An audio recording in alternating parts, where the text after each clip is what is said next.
నేను వేడివేడి బిర్యానీ వండానమ్మా, వేడివేడి బిర్యానీ వండాను. ఈ వేడివేడి బిర్యానీ పట్టుకెళ్ళి బంగారపు పళ్ళెంలో పెట్టాను. వాల్యూ పెరిగిందా పెరగలేదా? బాగుంది, అంత బాగుందిగా, బాగుంది. ఇదే వేడివేడి బిర్యానీ పట్టుకెళ్ళి మంచి బురదలో ముంచిన మట్టి పాత్రలో పెట్టాను. చెప్పండి, ఇప్పుడు తింటారా? అంటే బిర్యానీ అదేగా, బిర్యానీ అదేగా. బిర్యానీ ప్లేస్ మారిపోయేసరికి వాల్యూ ఏమైపోయింది? పడిపోయింది, మారిపోయింది. బురదతో నిండినటువంటి ఆ ప్లేట్లో ఎప్పుడైతే వేడివేడి బిర్యానీ వేసానో ఆటోమేటిక్గా దాని వాల్యూ ఏమైపోయింది? పడిపోయింది. అదే ఎప్పుడైతే బంగారపు పాత్రలో బిర్యానీ వేసానో దీని వాల్యూ ఏమైపోయింది?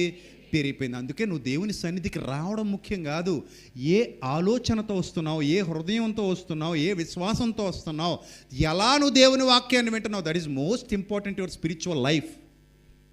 అర్థమైందా?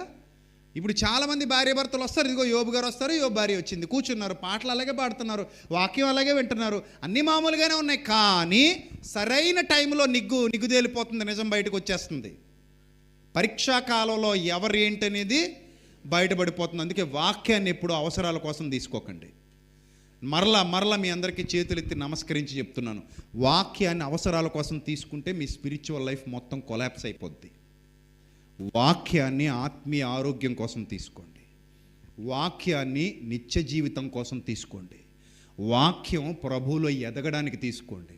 మీరు ఇక్కడ కాదు హీరోలు, పరలోకంలో హీరోలు కాబోతున్నారు, గుర్తుపెట్టుకోండి. అది ఒకవేళ కూడా ఇక్కడ హీరో అయినా ఏదో రోజు ఏమవుతాం, మళ్ళీ అవ్వాలి, తప్పదు. అక్కినేని నాగేశ్వరరావు గారు ఇప్పుడు ఉన్నారా? మరొకప్పుడు పెద్ద హీరో అయినా. ఎన్టీ రామారావు గారు ఇప్పుడు ఉన్నారా? మరొకప్పుడు ఉర్రొతులుగించాడు ఆయన మాస్ ఆడియన్స్ని. మరి ఇప్పుడు ఉన్నాడు ఆయన? లేడు. అప్పుడు వాళ్ళు హీరోలు, ఇప్పుడు లేరు. ఇక్కడ ఎక్కువ కాలం హీరో కాదు, ఇక్కడ ఎక్కువ కాలం హీరోయిన్వి కాదు, ఇక్కడ ఎక్కువ కాలం ధనవంతుడు కాదు, ఇక్కడికి ఎక్కువ కాలం గొప్ప సీనియర్ రాజకీయ నాయకుడివి కాదు, ఇక్కడ ఎక్కువ కాలం పదవిలో ఉండవు. ఇక్కడంతా తాత్కాలికం. నువ్వు శాశ్వత కాలం హీరోగా ఉండేది ఎక్కడా?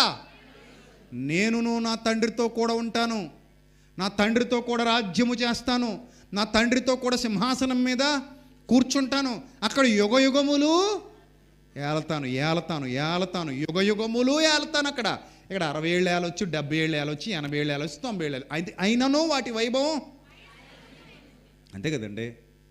70 ఏళ్ళు 60 ఏళ్ళు వచ్చేసాక మీకు అసలు బతకబుద్ధి అయ్యదు. పనికిమాల జీవితం ప్రభు తీసిపో ప్రభు అంటాం మనం. నిజం అంటాం. ముసలోళ్ళని చూడండి, వెళ్ళి చూడండి, కావాలంటే 70 80 పడ్డాకాళ్ళు ఏమంటారు తెలుసా? బాబు తీసిపో బాబు. మన ప్రార్థన కూడా అదే అప్పటికే. ఇది పచ్చి నిజం. ఇది ఇప్పుడంటే వద్దు బాబు, ఇంకా ఎక్కువ కావాలి బాబు అంటాం. ఎన్నేళ్ళు కావాలమ్మా అని అడిగితే ఎన్నేళ్ళు చెప్తాం మనం? ఎన్నేళ్ళు? 90 100 కావాలేటి? తింగరది తెలక. 80 వచ్చాక ఏమంటుంది తెలుసా? బాబు ఎరక్కుపోయి అడిగాను బాబు, ఈ మంచాల మీద సాకిరీలు చేయించుకోలేకపోతున్నాను బాబు, ఈ కోడలదేమో తిక్కదు బాబు, దరిద్రం తిట్లని తిడుతుంది బాబు, మా కొడుకోడేమో సరిగా పట్టించుకోడు బాబు, పెళ్ళం మాట వింటాడు బాబు, ఓ ముసల్దానా అంటాడు బాబు, ఇదివరకు అమ్మ అనేవాడు బాబు, ఇప్పుడు దరిద్ర కొట్టిదానా పోవే బాబు అంటున్నాడు బాబు, ఇది బాబు నా పరిస్థితి తీసిపో బాబు అంటావు. ఇప్పుడు ఒక 80-85 పడ్డాక అలాగే అనిపిస్తుంది. అప్పుడు మనం ఉండలేము. అందుకే వాటి వైభవము ఆయాసమే, దుఃఖమే.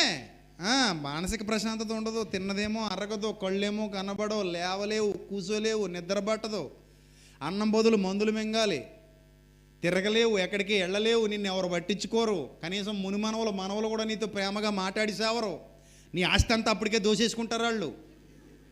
ఒకవేళ నువ్వు మంచం పడితే సాగిరీలు చేయడానికి ఇష్టం లేక నువ్వు ఎప్పుడు పోతావా అని చూస్తుంటారు.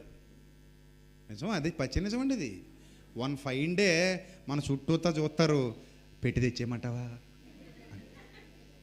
పెట్లు పెట్టేయమంటావా, గడ్డలు వేసేయమంటావా అన్నట్టు చూస్తారు మనం. అందుకే వద్దమ్మా 80 90 100 ఒకవేళ వస్తే ఆరోగ్యంగా ఉండు, 100 అయినా పర్లేదు. ఇప్పుడు అర్థమైందా? సో ఇక్కడ కాదు మనం ఏలేదు, ఎక్కడ వెళ్ళబోతున్నాం? పైన. ఇక్కడ కాదు మనం రాజ్యం చేసేది, ఎక్కడ చేయబోతున్నాం? పైన. అక్కడ యుగయుగాల ఏడుపు లేదు, దుఃఖం లేదు, బాధ లేదు, కన్నీళ్లు లేవు. అక్కడ ఉన్నదంతా ఏంటట? శాంతి, సంతోషము, సమాధానము. నా తండ్రితో కూడా యుగయుగాలు నేను ఆనందించబోతున్నాను. అలాంటి ఒక అద్భుతమైన జీవితాన్ని దేవుడు నీ కోసం నా కోసం సిద్ధం చేశాడు. అందుకే నేను వెళ్ళి మీరు నాతో కూడా ఉండులాగున మీకు స్థలము సిద్ధపరచా వెళ్ళుచున్నాను. నేను మరలా వచ్చి మిమ్మల్ని నాతో పాటు అక్కడికి తీసుకెళ్ళిపోతాను. ఇక్కడే ఉంచను మిమ్మల్ని, నేను నాతో పాటు ఎంటబెట్టుకుపోతానన్నాడు మన ప్రభువు.